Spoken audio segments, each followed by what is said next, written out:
Welcome back now to a crisis in the classroom investigation on the efforts to restrict certain books so your children cannot read them at school. Yeah, 2 News did some digging and discovered that a new law making it easier for people to complain about school library books has been utilized by only a small number of people. Crisis in the Classroom reporter Chris Jones discovered that as of October, less than 3 dozen people, most of them affiliated with one Utah parents group, are behind the complaints. Chris. Well, Heidi, every single one of those flagged books has come from this Facebook page. It's been shared prominently by the parents group Utah Parents United.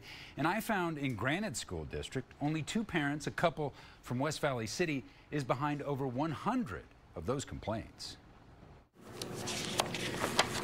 Using a public records request, Crisis in the Classroom discovered that only 35 people have filed any complaints about Utah's library books. Furthermore, in the Granite District, with 63,000 students, we found just 2 people. It's shocking. Nick and Haley Foster have complained about any books. In fact, they filed 199 of the 205 complaints. I have followed the Laverna's Library. Laverna's Library is a Facebook page which lists books that the administrators find offensive. The page has been widely shared by the parents group Utah Parents United.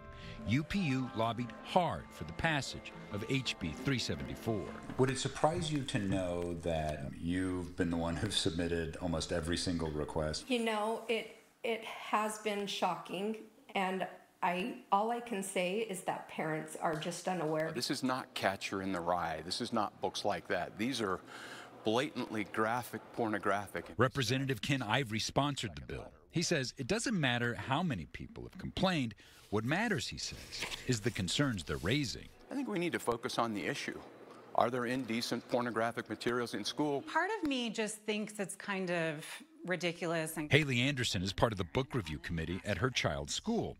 She says she's concerned that just a handful of people have so much influence over what a child can find in the library. I am pretty frustrated that there's such a small minority of very vocal parents that are kind of are trying to represent what, Utah parents want in schools. So it does not surprise me that there's... Peter Bromberg, with a national organization who lobbies for libraries, says a poll by his group, Every Library, says most Americans overwhelmingly oppose banning books. There's very few people who are commanding a lot of attention around this, and that it's not reflective of the values of Utahns, of parents, or of Americans.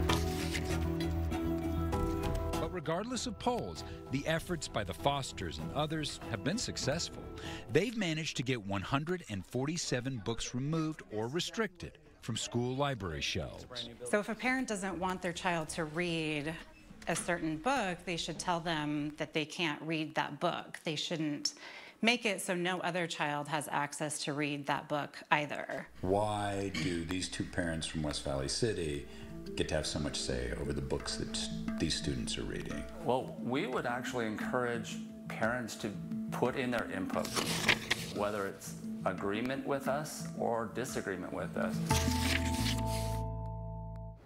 Now, for school districts to review each of those complaints, it does take time. According to the report from the Utah State Board of Education, districts spend about 500 hours in this last 3 months reviewing all of those complaints. If you have a tip to share with us about education, give us a call. Our number is on your screen. Email us at KUTV.com. For Crisis in the Classroom, I'm Chris Jones, KUTV 2 News.